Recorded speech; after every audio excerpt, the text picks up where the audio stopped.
នេះខ្ញុំសូមគោរពជំរាបសួរទស្សនិកជនសូមស្វាគមន៍មកកាន់កម្មវិធីអត្ថប្រយោជន៍នៃបន្លែនិងផ្លែឈើដែលថ្ងៃនេះដែរនេះខ្ញុំនឹងលើកយកប្រធានបទថ្មីជូនដល់លោកអ្នកដែលនឹងនិយាយអំពីប្រភេទម្ទេសដៃនាងនិងសុខភាពចា៎នៅប្រទេសកម្ពុជាយើងគេនិយមដាំម្ទេសជាច្រើនប្រភេទដែលមានដូចជាម្ទេសហាវ៉ៃម្ទេសឯកសាត់ម្ទេសដៃនាងឬក៏ម្ទេសផ្លោកជាដើមហើយដូចទស្សនិកជនបានជ្រាបរួចមកហើយថាម្ទេសវាមានរសជាតិហឹរហើយកម្រិតហឹររបស់វាក៏ទៅតាមប្រភេទនៃម្ទេសនីមួយៗផងដែរកសិករខ្មែរយើងនិយមដាំម្ទេសដៃនាងនៅគ្រប់ទីកន្លែងដោយសារតម្រូវការក្នុងការចម្អិនម្ហូបហើយម្ទេសដៃនាងវាមិនមែនជាបន្លែចម្បងក្នុងមុខម្ហូបទេគេច្រើនប្រើវាសម្រាប់បន្ថែមសម្រស់ឲ្យម្ហូបអាហារឬបន្ថែមរសជាតិហឹរទៅតាមការចូលចិត្តក្រៅពីបរិភោគស្រស់ហើយនឹងចម្អិនគេក៏អាចកែច្នៃជាម្ទេសជ្រក់និងម្ទេសក្រៀមកិនទុកបន្ថែមរសជាតិឲ្យហឹរក្នុងអាហារផងដែរអ្នកជំនាញកសិកម្មបានឲ្យដឹងថាម្ទេសដៃនាងមិនរើសដីដាំដុះទេប៉ុន្តែដីដែលល្អសម្រាប់ម្ទេសគឺជាដីដែលមានជីជាតិល្អក្បែរប្រភពទឹកឬក៏ជាដីល្បាប់ដែលសម្បូរទៅដោយជីវជាតិហើយនិងសារធាតុចិញ្ចឹមខ្ពស់វាត្រូវការទឹកជាមធ្យមក្នុងកម្រិតសំណើមដីពី65ទៅ70%ម្ទេសដៃនាងជាប្រភេទដំណាំដែលដាំមិនប្រកាន់រដូវដែលវាអាចដាំដុះបានពេញមួយឆ្នាំហើយអាចប្រមូលផលបានចាប់ពីរាប់តាំងពីពេលដាំដុះរយៈពេល65ទៅ80ថ្ងៃហើយចំណែកការប្រមូលផលវិញគឺអាចប្រមូលផលបានច្រើនដងជាបន្តបន្ទាប់គ្នាតែម្ដងបច្ចុប្បន្ននេះមនុស្សជាច្រើនចូលចិត្តទទួលទានអាហារហឹរពោលគឺអាហារកាន់តែហឹរគឺកាន់តែមានរសជាតិឆ្ងាញ់រហូតដល់មនុស្សមួយចំនួនបើទទួលទានអាហារមិនមានម្ទេសគឺអត់បានតែម្ដងជាក់ស្ដែងដូចនាងខ្ញុំចឹងចា៎ហើយម្ទេសដៃនាងក្រៅពីមានរសជាតិហឹរហើយវាក៏មានគុណប្រយោជន៍សម្រាប់សុខភាពផងដែរដូច្នេះចង់ដឹងថាម្ទេសវាមានវីតាមីនអីគេខ្លះហើយវាផ្ដល់នូវប្រយោជន៍បែបណាខ្លះចំពោះសុខភាពសូមនាំអារម្មណ៍ទស្សនិកជនទៅជ្រាបទាំងអស់គ្នាតាមការសិក្សាបានបង្ហាញថាម្ទេសដៃនាងជាប្រភពនៃវីតាមីន A វីតាមីន B វីតាមីន C និងវីតាមីន E ហើយនិងសារធាតុរ៉ែជាច្រើនដែលមានដូចជា Manganese អាស៊ីតហ្វូលីក ប៉ូតាស្យូម តុងដែងនិងសារធាតុប្រឆាំងអុកស៊ីតកម្មម្ទេសដៃនាងវាមានបរិមាណវីតាមីន C ច្រើនជាងក្រូចចំនួន7ដងហើយម្ទេសក៏ត្រូវបានគេប្រើដើម្បីព្យាបាលក៏ដូចជាប្រើជាថ្នាំក្នុងការព្យាបាលជំងឺជាច្រើនមុខផងដែរទី1បន្សាបជាតិពុលម្ទេសដៃនាងដើរតួនាទីជាអ្នកបន្សាបជាតិពុលដោយបណ្ដេញកាកសំណល់និងជាតិពុលចេញពីរាងកាយរបស់យើងនិងបង្កើនការផ្គត់ផ្គង់សារធាតុចិញ្ចឹមទៅឲ្យជាលិកាវាក៏មានតួនាទីក្នុងការសម្អាតក្រពះពោះវៀនផងដែរដោយជួយក្នុងការរំលាយអាហារឲ្យបានល្អ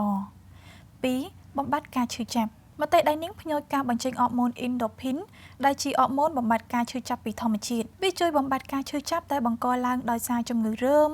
ការរលាកជំងឺសរសៃប្រសាទដែលបណ្ដាលមកពីជំងឺទឹកនោមផ្អែមនិងការរោយសាច់ដុំនៅស្មានិងចុកដៃចុកជើងវាក៏ជួយបន្ថយការឈឺចាប់ដែលបណ្ដាលមកពីការរលាកសន្លាក់ផងដែរ3ជំនួយដល់ប្រព័ន្ធប្រសាទសារធាតុសកម្ម capsaicin ដែលមាននៅក្នុងម្ទេសវាផ្ញើខួរក្បាលក្នុងការបញ្ចេញអរម៉ូនអ៊ីនដូភីនហើយផ្ដល់នូវអារម្មណ៍រីករាយដល់យើងនៅពេលដែលយើងទទួលទាននេះជាហេតុផលដែលមនុស្សមួយចំនួនធំចូលចិត្តបរិភោគម្ទេសនៅពេលដែលទទួលទានអាហារ4បន្ថយហានិភ័យនៃជំងឺមហារីកវីតាមីន C និងសារធាតុ beta carotene និងអាស៊ីតហ្វូលីកដែលមាននៅក្នុងម្ទេសវាអាចបន្ថយហានិភ័យនៃជំងឺមហារីកពោះវៀនធំបានចំណែកឯម្ទេសពណ៌ក្រហមវាមានសារធាតុដែលជួយទប់ស្កាត់ការកើតជំងឺមហារីក5ជួយទប់ស្កាត់ជំងឺគាំងបេះដូងម្ទេសសម្បូរទៅដោយវីតាមីន B6 និងអាស៊ីតហ្វូលីកវីតាមីន B ជួយកាត់បន្ថយកម្រិតខ្ពស់នៃសារធាតុ homocysteine កម្រិត homocysteine ខ្ពស់ត្រូវបានគេបង្ហាញថាអាចបង្កឲ្យមានការខូចខាតទៅនឹងសរសៃឈាមនិងមានការតាក់ទងជាមួយនឹងការកើនឡើងយ៉ាងខ្លាំងនៅហានិភ័យនៃជំងឺគាំងបេះដូងនិងជំងឺដាច់សរសៃឈាមខួរក្បាលម្ទេសបានបំលែងសារធាតុ homocysteine ទៅជាម៉ូលេគុលផ្សេងទៀតដែលមានប្រយោជន៍ក្នុងការបញ្ចុះកម្រិតកូឡេស្តេរ៉ុល6ជួយសម្រកទម្ងន់ម្ទេសដៃនាងមានជាតិខ្លាញ់និងកាឡូរីទាបអ្នកអាចប្រើប្រាស់ម្ទេសដៃនាងជារបបអាហារសម្រាប់សម្រកទម្ងន់បានដោយការទទួលទានវាជាទៀងទាត់7ជួយឲ្យប្រព័ន្ធភាពស៊ាំរឹងមាំសារធាតុ phytochemical និងអាស៊ីត phenolic នៅក្នុងម្ទេសវាអាចជួយប្រព័ន្ធភាពស៊ាំនៅក្នុងរាងកាយឲ្យកាន់តែរឹងមាំហើយមានលទ្ធភាពការពារពីជំងឺផ្សេងៗពិសេសគឺជំងឺផ្ដាសាយជាដើម8ជួយផលិតអាំងស៊ូលីនសម្រាប់អ្នកកើតជំងឺទឹកនោមផ្អែមម្ទេសមានសារធាតុសំខាន់ៗជាច្រើនដែលអាចជួយបង្កើនការផលិតអាំងស៊ូលីននៅក្នុងរាងកាយបានអរម៉ូនអាំងស៊ូលីនមួយនេះវាពិតជាមានប្រយោជន៍ខ្លាំងណាស់សម្រាប់អ្នកដែលកើតមានជំងឺទឹកនោមផ្អែមប្រភេទទី1 9ជំនួយប្រព័ន្ធរំលាយអាហារ អ្នកដែលមានប្រព័ន្ធរំលាយអាហារខ្សោយឬក្រពះពិបាកនឹងធ្វើការរំលាយអាហារនោះអ្នកគ្រាន់តែឧស្សាហ៍ទទួលទានស្លឹកម្ទេសជាប្រចាំ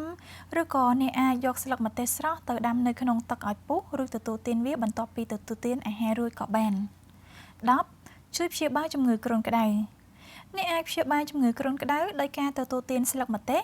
ឬធ្វើតាមបែបវិធីបុរាណដោយការបុកស្លឹកម្ទេសហើយបិទនៅលើថ្ងាសជាការស្រេចចាទស្សនិកជនទោះបីជាម្ទេសវាមានរូបរាងតូចបន្តិចម្នាក់ប៉ុន្តែអត្ថប្រយោជន៍របស់វាគឺច្រើនដោយដែលនាងខ្ញុំបានជម្រាបជូនបែបមិញចឹងចាសម្រាប់ពេលនេះកម្មវិធីអត្ថប្រយោជន៍នៃបន្លែនិងផ្លែឈើក៏បានឈានមកដល់ទីបញ្ចប់ផងដែរនាងខ្ញុំក៏សូមអរគុណដល់ទស្សនិកជនដែលតែងចំណាយពេលវេលាដ៏មានតម្លៃតាមដានទស្សនាកម្មវិធីរបស់យើងតាំងពីដើមរហូតដល់ចប់ខណៈនេះនាងខ្ញុំស្រីទូចរួមនឹងក្រុមការងារក៏សូមអរគុណសូមជម្រាបលា